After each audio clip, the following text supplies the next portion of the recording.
নমস্কাৰ সকলোকে মই প্ৰসেনজিৎ ছাৰ সকলোকে স্বাগতম জনাইছো জিএনভি গাইড ইউটিউব চেনেললৈ আজি এটা বিশেষ ভিডিঅ' লৈ আহিছো আপোনালোকৰ মাজত নৱোদয় বাছনি পৰীক্ষা 2026 বৰ্ষৰ ফৰ্ম ফিলআপ আহিছে যিসকলে গম পোৱা নাই মই আগতে 3-4টা ভিডিঅ' দিছো ভিডিঅ'সমূহ চাই ল'ব এই ভিডিঅ'টোত হ'ল যে আজি বিশেষকৈ আমি পাতিম যে প্ৰাইভেট স্কুলৰ পৰা ষ্টুডেণ্টে পৰীক্ষা দিব পাৰিব নে নোৱাৰে বা দিলেও কি ডকুমেণ্ট লাগিব বা কেনেকৈ দিব পাৰিব প্ৰথমতে এটা কথা ক'ব বিচাৰিছো আমাৰ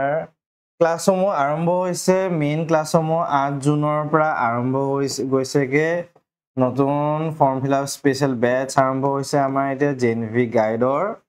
আৰু এই ক্লাছসমূহৰ বাবে আপোনালোকে ইয়াত দিয়া ফোন নাম্বাৰটোত মোক হোৱাটছএপত মেছেজ কৰি দিব পাৰিব ষ্টুডেণ্টজনৰ নামটো লৈ পেলাই অসমীয়া মিডিয়াম নে ইংলিছ মিডিয়াম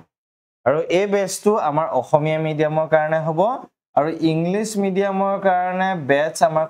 ক'ব গ'লে অহা 5 জুলাইৰ পৰা আৰম্ভ হ'ব গৈ আছে ইংলিছ মিডিয়ামৰ বাবে ঠিক আছে অহা 5 জুলাইৰ পৰা ইংলিছ মিডিয়ামৰ বাবে ক্লাছ হ'ব আৰু ইংলিছ মিডিয়ামৰ ফ্ৰী ক্লাছ 2 3 আৰু 4 জুলাইত আমাৰ হ'ব গৈ আছে ইংলিছ মিডিয়ামৰ বাবে ঠিক আছে আৰু এই 8 জুলাই জুনৰ পৰা যেটো ক্লাছ আৰম্ভ হৈছে মেইন ক্লাছখিনি এই ক্লাছটো আমাৰ ক'ব গ'লে অসমীয়া মিডিয়ামৰ ছাত্ৰ ছাত্ৰী সকলৰ বাবে ঠিক আছে এই গুটেইখিনি বস্তু আপোনালোকে ইয়াতে দি আছে ক্লাছৰ ফিজৰ পৰা দি কৰি গুটেই বস্তুখিনি জানিব হলে হোৱাটছএপত মোক এই নাম্বাৰটোত বা স্ক্ৰিনতো দিয়া আছে নাম্বাৰটোত নিজৰ ষ্টুডেণ্টজনৰ নামটো লিখি মেছেজ কৰিব পাৰিব এতিয়া আমি মেইন বস্তুটো আহো যে ফৰ্ম ফিলআপৰ মই ডকুমেণ্টছখন দেখাই পেলাই আপোনালোকক মই কৈছিলো যে কেনেকে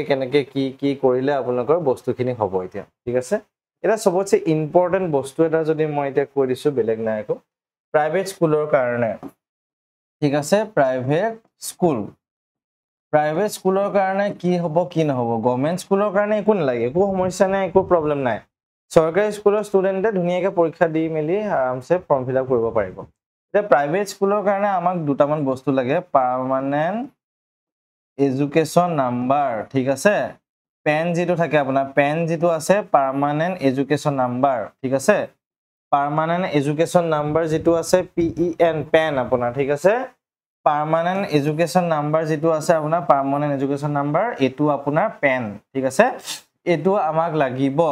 এটো ক'ৰ পৰা পাব আপুনি বৰ্তমান পঢ়ি থকা স্কুলখনৰ প্ৰিন্সিপালৰ ওচৰত বা হেড ছাৰ বা বাইদেউ যিজন আছে তেখেতৰ ওচৰত পাৰ্মানেন্ট এডুকেশ্যন নাম্বাৰ পেন নম্বৰটো আপোনালোকে পাব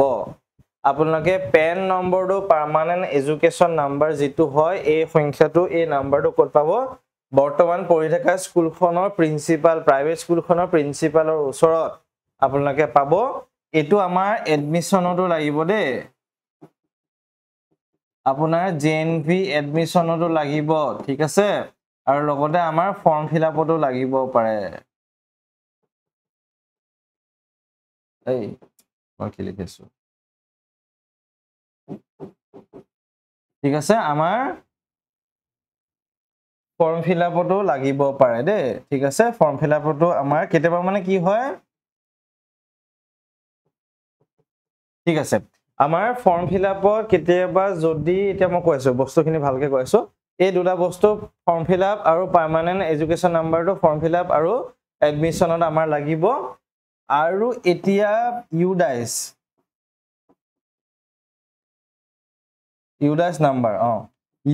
নাম্বাৰ যেটো হয় এই নাম্বাৰটো আমাৰ নৱোদয় এডমিশনৰ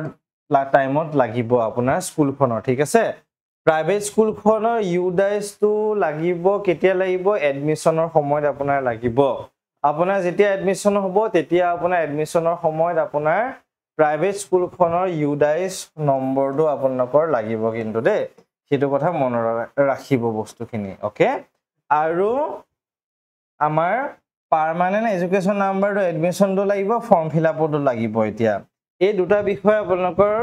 প্ৰিন্সিপাল জনৰ ওচৰত কথা পাতিলক ছাৰ বা বাইদেউ যিজনে হয় পাতি পেলাই ক্লিয়াৰ হৈ ল'ব ইংলিছ মিডিয়ামে হওক বা অসমীয়া মিডিয়ামে হওক দুইটা মিডিয়ামৰ কাৰণে প্ৰাইভেট স্কুলৰ ষ্টুডেণ্টখিনিৰ কাৰণে এই দুটা বস্তু একদম লাগিব এতিয়া এটা কথা হ'ল ছাৰ আমাৰ ওচৰৰ স্কুলখনৰ মোৰ ল'ৰা বা ছোৱালীজনী পঢ়া স্কুলখনৰ পেনটো নাই কি কৰিম এতিয়া পেনটো নাই পাৰ্মানেন্ট এডুকেশ্যন নাম্বাৰ নাই খালি 6 মাহ 3 মাহ ফৰ্ম ফিল আপ শেষ হোৱাৰ পিছত যেনিবা জুলাইলৈকে বনি যাবগে বা জানুৱাৰীলৈকে বনি যাবগে কাৰণ এডমিশ্যন হ'ব আমাৰ নৱোদয়ত এপ্ৰিলতে এডমিশ্যন হ'ব এতিয়া বহুতৰ তেনেকুৱা হয় যে এপ্লাই কৰিছে বা অহা নাই বা জানুৱাৰীলৈকে বনিব এডমিশ্যন হ'ব এপ্ৰিলৰ আগত বনি যাব তেনেকুৱা টাইপৰ কেছত মানে যদি বনি যায় তেতিয়াহ'লে আপোনালোকৰ ফৰ্ম ফিল আপত বিনা পাৰ্মানেণ্ট এডুকেশ্যন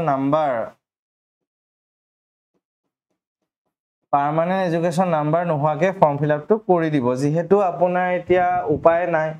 পাৰ্মানেণ্ট এডুকেশ্যন নাম্বাৰটো লগত নাই এতিয়া ৰৈ থাকিলে নহ'ব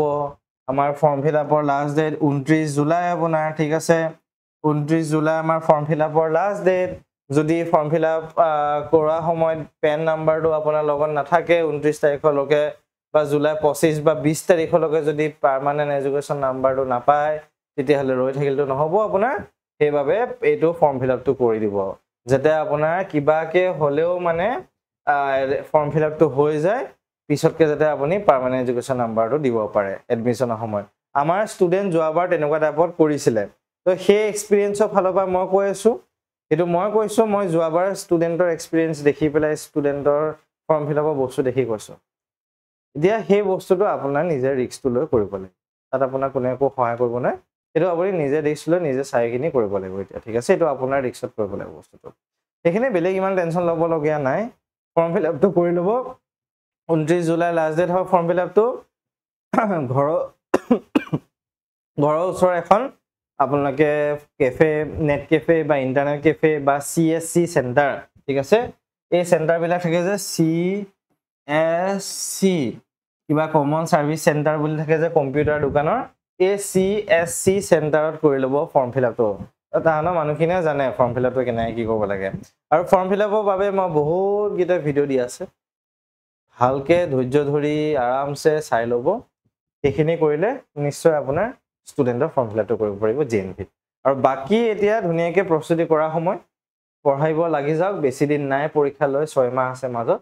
6 মাহ ভালকৈ পঢ়িলে নিশ্চয় পৰীক্ষাটো ভাল হ'ব এইখিনি আছিলে মোৰ ফালৰ পৰা ধন্যবাদ আমাৰ JNV গাইড চেনেলটো চাই থাকিব লাইভ ক্লাছসমূহ হ'ব ৰেকৰ্ডিং ক্লাছো দিয়া যাব এইটোতে